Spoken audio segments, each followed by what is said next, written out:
Hey guys, today we are going to be looking at the max block sorceress using Blizzard. And this build's actually a lot more versatile than I thought it would be. And I'm just going to start off with a disclaimer of there are a lot of ways you could do this.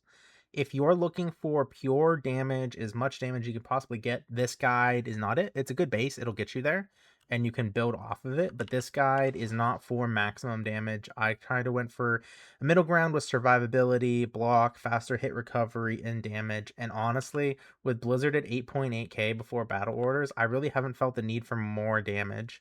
So we kind of shifted from more damage into survivability for hit recovery, stuff like that. So with that said, we're going to go ahead and get started. We're going to have the items we have equipped, and I'll give some tidbits on how you can switch it into if you want more damage and stuff like that. Honestly, the value of the character wasn't that bad. There are some pieces that I got really cheap that I think should have been worth more. The market's really weird right now, and you can get some really good deals. But for starters, you're going to need 165 strength. And like I said, this build is very versatile, and it's going to depend on what kind of gear you're looking to use. My rings need major improvement, which means I could really get this down by getting some better rings with strength on them, but it's completely up to you. You'll need 165. Your dexterity is going to depend on the rest of the gear that you need, but you're aiming for a 75% chance to block. We did a little bit into energy. I did 50 just to try to get some more mana regen, extra mana. I really hate potions. You could, if you really don't want to, just dump it straight into vitality if you want some more health. Every couple levels, you're going to want to check your block and make sure you're still staying at 75. If not, add a little bit more dexterity into it. For the skills, just like every sorcerer's build really ever, one into warmth, and then one into teleport. Teleport, you can put more points into. We'll get into that. It really depends on what you're trying to accomplish. For your cold skills, you're going to want to max Blizzard, Cold Mastery, Ice Blast, and Ice Bolt. You're going to want to make sure that you're hitting 86 block rate. And you guys can still see this camera's on the way. Good. 86 block rate. And I think with my gear, that's around level 13 Shiver Armor.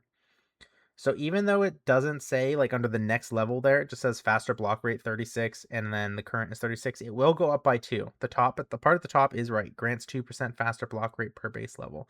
So if you don't want as much like faster block in your gear, you want to switch some things around, you need to get a higher shiver armor level. Mine I believe is 13 base roughly around there, which means you have 7 levels, so you can get 14 more faster block rate from shiver armor. And remember, that's base levels, so skillers and stuff like that won't increase it. We did put one into Frost Orb we play around with. I kind of like that there just for the 1 point. Although for single target, Ice Bolt still does a lot of damage really fast, honestly. We got this just to mess around and have fun with it. It's not necessary. If you want to put points into Orb, you absolutely can. It's your build. Do what you want. But for bosses that are not going down like in a single blizzard, you can do your blizzard snacks with Ice Bolt on top, and so far that's done pretty good. We've done a couple unique maps, haven't had any problems with bosses, haven't really had any problems with bosses anywhere. But mostly we're just crushing tier 1s, tier 2s, and just having fun there. For what kind of content I've been doing, we really haven't needed more damage. I don't think tier 3s we'd really need more damage either. Unless you're trying to get like super fast, like 5-minute tier 3s or something like that. But I don't personally enjoy playing that fast. I like to be around 10-15 minute maps. I find that pace much more enjoyable. So, like I said, if you want to spin this into a build that has more damage, you absolutely can do that. It's very easy. So with those done, we're going to go ahead and get into the gear. We're going to start off with a Death Fathom. You're really gonna want that increased attack speed slam. I know you're like, wow, that's the best slam of the year. That's amazing. It's terrible. We got unlucky with that. Actually, we bought it this way. I don't think I slammed this one. I think I actually did buy this. It was just cheap. We wanted the 30% skill damage. Something I didn't really think about, and if you want to go just buy a 30% and ignore everything else like I did, you absolutely can. You don't need a 30% Fathom. That's just what I bought. Fathom has some other things on here that you really want to pay attention to, like your resistances. We did struggle with our resistances. In fact, our poison's still not up where it needs to be. We'll resolve it with charms and our rings, but to be honest, I just can't be bothered with it. It's poison. Who cares? I just pot when I need to. But you can get that up with your charms and fixing it. As you can see, we're even missing 2 charms because I just haven't been bothered fixing it. But what I wish I would have looked more at was the life after each kill. I would really try to get a 5. I know it doesn't really seem much. This is a base of a 3 on here, which is kind of okay. We ended up putting 7% faster hit recovery, magic find, and 3 life after each kill. And I think dexterity was in this jewel. Like I said, if you want damage, ignore all my jewel recommendations. Facets in every slot. Figure out your faster hit recovery either via your charms or some other way if you want pure damage. I kind of wanted to shift it out. I really don't feel like I need more damage for an enjoyable play experience for me. But if you want more damage, ignore my jewels, get facets. For our helmet, we have facets in there. I'm sorry, we do not have facets in there. Cannot talk. Again, we went with faster hit recovery with no, I'm sorry. I'm getting ahead of myself. This one does have a facet. This one actually does. Chat, this one does have a facet. It's the slam that gave us life after each kill. This does have a facet. Um, this has a life after each kill slam with a cold facet in there. Unfortunately, it was low dexterity. Since we are max block, you would like to try to get some higher dexterity than that base 10 on there. But this was pretty cheap, and the value was important. The other important thing here is the half freeze duration, and why that is important is because of our belt. Our belt, we want a faster hit recovery slam on there because we need the faster hit recovery. You want to get 2 to cold skills, which is extremely expensive, this ladder. It's insane. It was gross. I felt dirty buying this because of how expensive this was. It's disgusting. Just try to find your own Snow Clash and save yourself the pain. I have no idea why it's so expensive. But between this belt and your Nightwing, you're going to get cold immune because on Project D2, having half freeze duration on 2 items will give you your immunity. We go with this because you get 2 skills over your Arachnid's Mesh. You're also going to get your maximum cold resist. Unfortunately, this was only a 5. You could get 8, which is huge. So you're going to look at that value too before you buy them. The reason you don't want to go Arachnids was you can if you want to go Arachnids, it would work. You would only get the 1 skill and you'd get more faster cast rate. And at this point, we already kind of have enough cast rate. We're actually over cast rate for this build. And that's something I've been toying around with what I want to change to fix it as well. And I think I might have found a solution. I'm not entirely sure which way I want to go, but like I said, there's a lot of different ways you can build this. For the armor, we went with Ormus, and it had a faster hit recovery slam on it.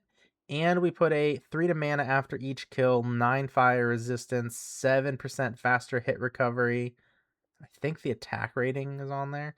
Again, you don't need a 15% cold. You don't need the faster hit recovery slam. And really, you just want the blizzard and the cold on there. You could get like +1 doll skills, castrate. There's a lot of different stuff you can get on these. You can get 3 sockets, and then if you want damage, just 3 facets in there. So a lot of stuff you can do with this. Again, I feel like we have enough damage, so I wanted more faster hit recovery, and this is how we're getting it.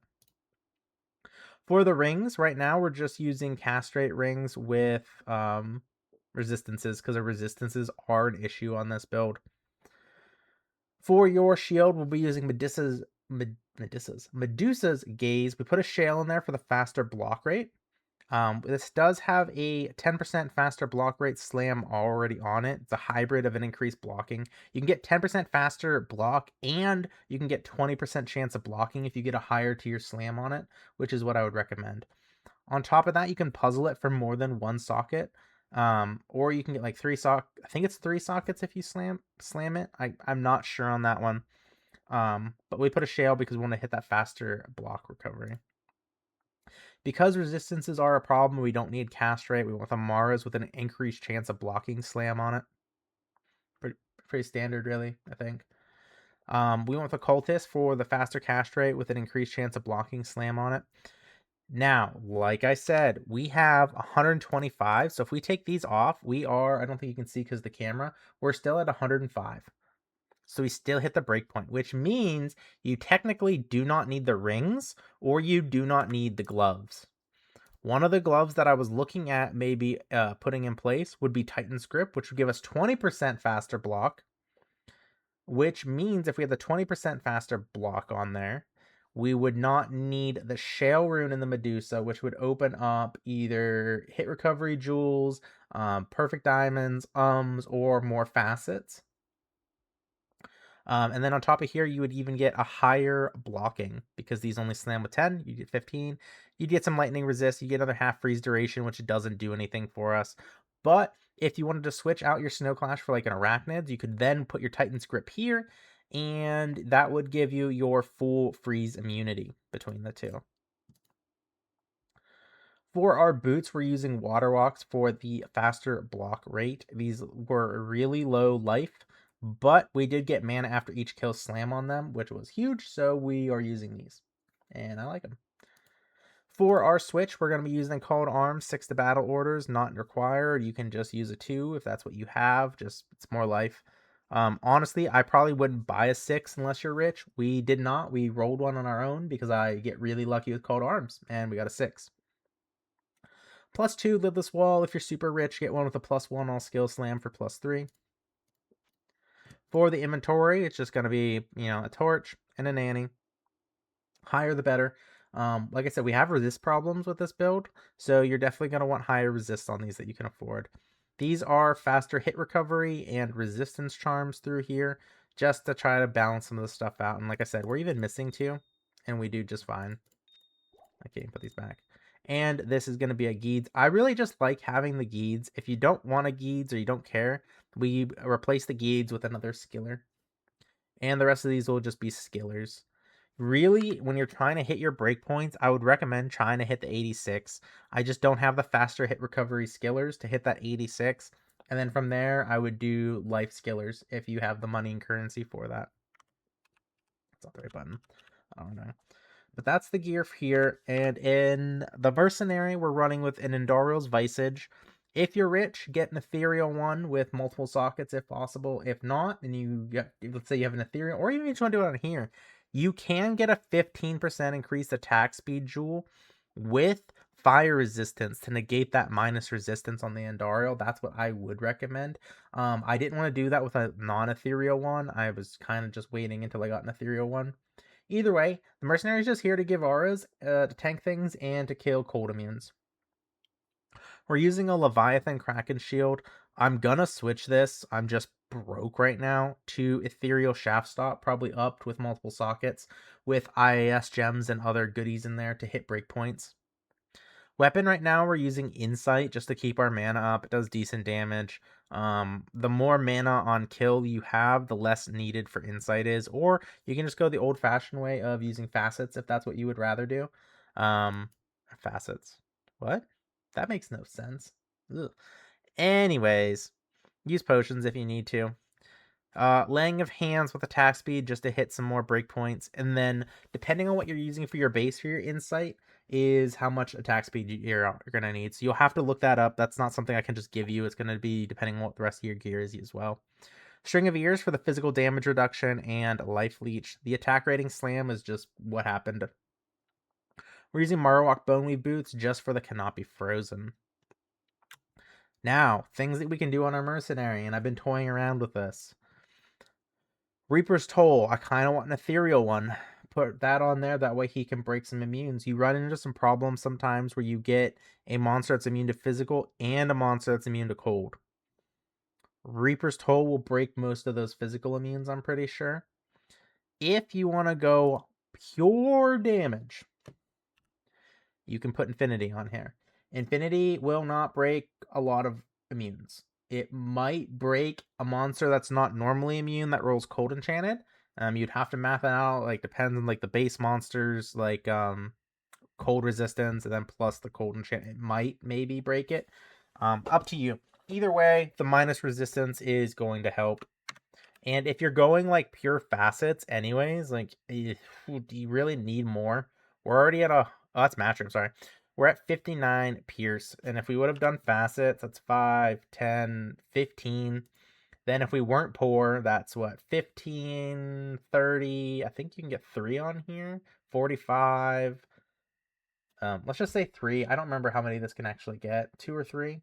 So 55 to 60 minus more cold. So you can get a lot more on there. You'll just have to figure out your faster hit recovery and your block rate and resistances and stuff like that. I don't really think you need more damage personally. That's just me though. Do what makes you happy. Make sure you're keeping your shield up because that will cause you to miss breakpoints on your block rate if you drop your shiver armor. Mapping is simple.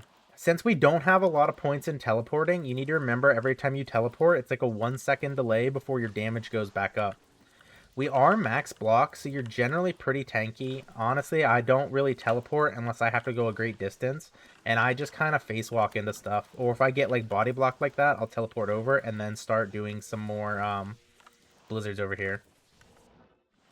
The changes of Blizzard to this season causes them to do each projectile to do a little bit of AoE, and it's supposed to try to make it a little bit more consistent. In previous versions, you would cast Blizzard and you would see like monsters just like walking through it and not even getting hit, which was very frustrating. Sometimes you could just drop a Blizzard on monsters and they wouldn't even take damage, let alone die. That doesn't really seem to be the case too much. That was loud. I don't think I've found one of those in like a long time, if I'm being honest. The Griswold shields. So here's another example. This guy's immune to cold and physical, which is everything we do. That's where that Reapers would come into play, and I'm not sure if Infinity would actually break that or not. That's up to you. If you don't want to do the Infinity route, but you really want to deal with that, you could do a Rapture on an Act 5 Mercenary with Innocence. The research I did is that's not a very popular opinion because the lower resistance isn't always up. It's generally up, especially with the Blade Shield happening. But you would be using an Act 5 Mercenary, and honestly, I don't know what it is. I get tilted with the AI from the Act 5 Mercenaries. They're just very annoying. They don't kill stuff like I need them to, so I would probably still recommend going Infinity if you're trying to break immunes. But keep in mind, cold immunes are some of the hardest to break in the game. You should read the article on the wiki if you really want to understand why resistances are so hard to break. I personally don't remember the numbers, but essentially, if you're pushing a monster to the negatives, or if the monster is immune, your pierce from like lower resistance and conviction from Infinity are reduced. I don't remember the rates. I think it's something insane, like 1/5 effectiveness or something. I'm not entirely sure. I don't remember. But all that info is on the wiki under the conviction aura. You can read it there for yourself and make sure you're getting accurate, up-to-date information. But really, this is it. You're just throwing your blizzards around everywhere. And if you have orb, you can actually orb and blizzard in between. When you get skill shrines like that, you should just rebuff yourself.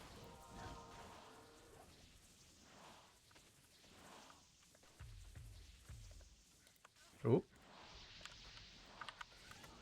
But yeah, this is the build, chat. You throw blizzards, orbs. If you didn't put a point in orb, you can just also do the ice bolt, which does, I think with our current gear, about 11,000 per ice bolt on the top end. So it's pretty effective.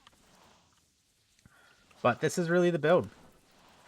Just remember, we're not putting points in the teleport, so you really don't want to be teleporting all the time. If you go the pure damage route, you could, instead of putting a point into orb, you could start putting them in the teleport to reduce that penalty. Or if you want to go a more defensive route, which is what I think I will be doing with this character, you could put more points into Shiver Armor for that defense bonus and that faster block.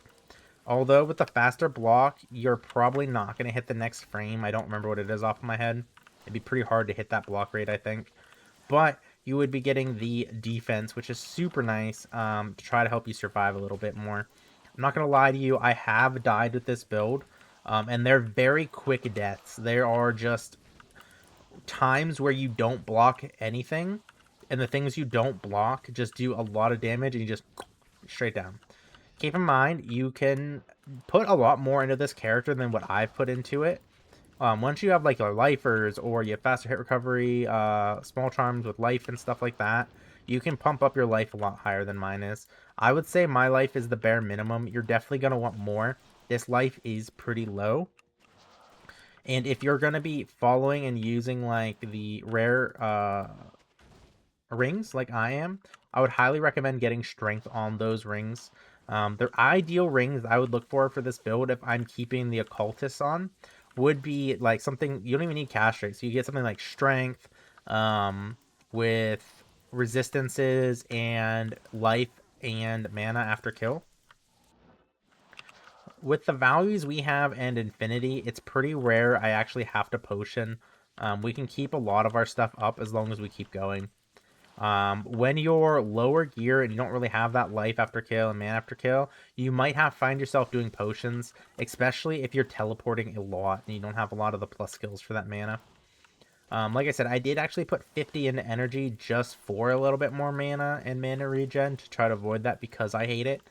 I don't really know if with the gear here that's necessary. That's something that you can play with yourself. Everybody's different. A lot of people don't mind doing potions. I absolutely hate potions. If it's not a full juve, I don't want to deal with it. I just want full juves for in emergencies where I don't get stuff that's blocked. Speaking of block, if you're like me and you don't play block characters a lot, I forgot for until this character actually, because I don't read map mods. I just roll them and go because I hate re-rolling them. There are map mods with minus block rating, which will really make you a lot squishier. So keep an eye out for that. And if you're running with mods with that, maybe keep your distance a little bit and don't telestomp everything, especially if there's a lot of damage multipliers on the map. Or if there's maps that have some really dangerous monsters that hit really hard. But like I said, this is a very versatile build. You can go a lot of different directions with it. I would recommend just kind of copying, maybe if you're unsure of how to play it or what you want to do, going with the build I have. And you can really change it into a lot of different things. For instance, if you wanted the more damage route, you could keep the occultists on and drop both of the castrate rings and put something like Sojas or Wisp in there for more plus skills for even more damage. But keep in mind, if you're doing something like that, you're going to have even more resistance problems. So you're really going to have to keep a track of what you're doing and giving up and trying to get it. Because since we are max block and we're trying to hit our faster hit recovery frames, there is a lot going on for this build to get working. And you can make up some of that damage with your shiver armor. And the boss is dead. Yeah. The thing is with the boss is poison damage, and like we did not cap our poison resistance. As you can see, we're still alive even though we took a full poison nova. And as you go and you do some of these maps, you'll get used to like what your threshold is. I'm gonna say, oh, I'm used to my threshold. I don't need to use a potion now. I can just keep my life here and do it, and then I die. But you can really kind of start seeing like how much monster damage is coming out, what you need to be worried of, and like you saw, once we got back to monsters, how quick we're killing, our health regen pretty quick, and you don't really have to potion that often. The only time I'm really potioning anymore on this is if there are monsters that are draining my mana, like those Act 4 ghosts, or um yeah, if I'm teleporting a lot maybe. But again, if you get rid of the insight and you switch into like reapers or infinity, you might have a little bit more mana problems to solve, which would just be more mana on kill. um Personally, I'm pretty happy with my gear. If I'm gonna change anything, I'd probably take the occultist off and put those gloves back on, which will allow me to take that shale out of the shield and do something else. So up to you, lots of different things. I'm not gonna waste your time here by just killing monsters. If you happen to want to ask questions about this, I am streaming on YouTube. I'm trying to do a lot more of that. I'm also streaming on Kick with the same username, Snooze a lot. That's up to you. I don't know how long we'll do the Kick streams, but YouTube streams will be here probably forever. That's going to be the main stream that I'm doing. So when I'm live, you absolutely can come in, hang out, ask questions. Doesn't even have to be about one of my guides. Just have a question about the game or you want to interact, come hang out, whatever. I love talking with you guys and seeing what we're doing. But really, that's going to be it for the video. I hope you guys enjoyed it, and I'll talk to you guys later. Toodles!